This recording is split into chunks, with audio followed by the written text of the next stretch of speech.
Yemen থেকে ইসরায়েলের উদ্দেশ্যে ছুটে এসেছে হাইপারসনিক ব্যালিস্টিক মিসাইল। মুহূর্তেই উত্তেজনা ছড়িয়ে পড়ে পুরো ইসরায়েলে। লাখ লাখ ইসরায়েলি আশ্রয়কেন্দ্রে পালিয়ে যেতে বাধ্য হয়, আর ইসরায়েলের প্রধান বিমানবন্দর বেন গুরিয়ন হয়ে পড়ে জনশূন্য, বন্ধ হয়ে যায় ফ্লাইট ওঠানামা। ইহুদিবাদীদের বিরুদ্ধে নিজেদের হামলার সফলতা এভাবেই ব্যাখ্যা করছিলেন ইয়েমেনের সশস্ত্র বাহিনীর মুখপাত্র ব্রিগেডিয়ার জেনারেল ইয়াহিয়া সারি। ইয়েমেনের বিরুদ্ধে বারবার কেন ব্যর্থ হচ্ছে ইসরায়েল?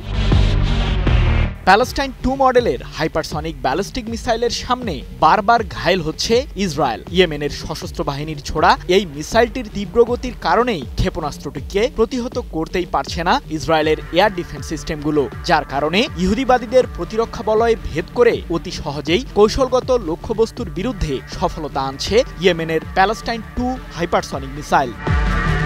ম্যাক 5 ক্ষমতা সম্পন্ন এই ক্ষেপণাস্ত্রটি শব্দের চেয়ে অন্তত 5 গুণ বেশি গতিতে হামলা চালাতে পারে, যার অর্থ হাইপারসনিক এই ব্যালিস্টিক মিসাইলটি প্রতি ঘন্টায় 6000 কিলোমিটারেরও বেশি গতিতে ছুটতে পারে।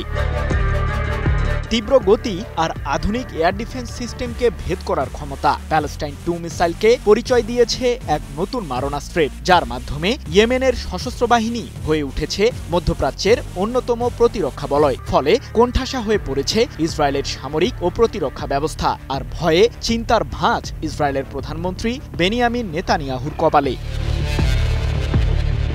ইয়েমেনের ছোড়া প্যালেস্টাইন 2 মডেলের হাইপারসনিক ব্যালিস্টিক মিসাইলটির প্রধান টার্গেট ছিল ইসরায়েলের বেন গুরিয়ন বিমানবন্দর। তবে এই ক্ষেপণাস্ত্রটির হামলার তীব্রতা টের পেয়েই ভয়ে কেঁপে ওঠে ইসরায়েলিরা। ইহুদিবাদীদের বিরুদ্ধে এক বিশেষ সামরিক অভিযান পরিচালনার মাধ্যমেই এই হামলাটি চালায় ইয়েমেনের সশস্ত্র বাহিনী, এমনটি জানিয়ে ইয়াহিয়া সারি বলেন, আমাদের অভিযান সফল হয়েছে। লাখ লাখ ইহুদিবাদী আশ্রয়কেন্দ্রে পালিয়ে যেতে বাধ্য হয়েছে। বিমানবন্দরে ফ্লাইট ওঠানামাও স্থগিত হয়ে গেছে। 17 আগস্ট এক প্রতিবেদনে বিষয়টি নিশ্চিত করেছে মধ্যপ্রাচ্য ভিত্তিক সংবাদ মাধ্যম মেহের নিউজ এজেন্সি।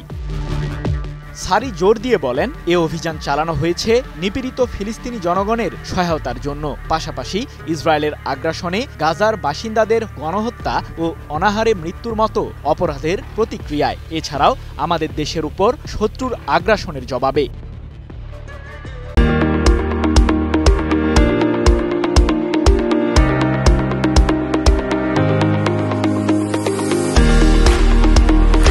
ইয়েমেনি সশস্ত্র বাহিনীর এই মুখপাত্র ইসলামী বিশ্বের নীরবতার তীব্র সমালোচনা করে বলেন, গাজার জনগণের উপর গণহত্যা, অবরোধ এবং অনাহারের বিরুদ্ধে কার্যকর কোনো পদক্ষেপ নেওয়া হচ্ছে না।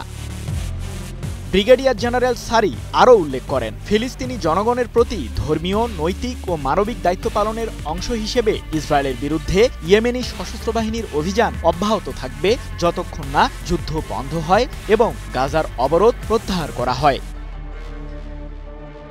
সৃজন মাহমুদ, নিউজ 24।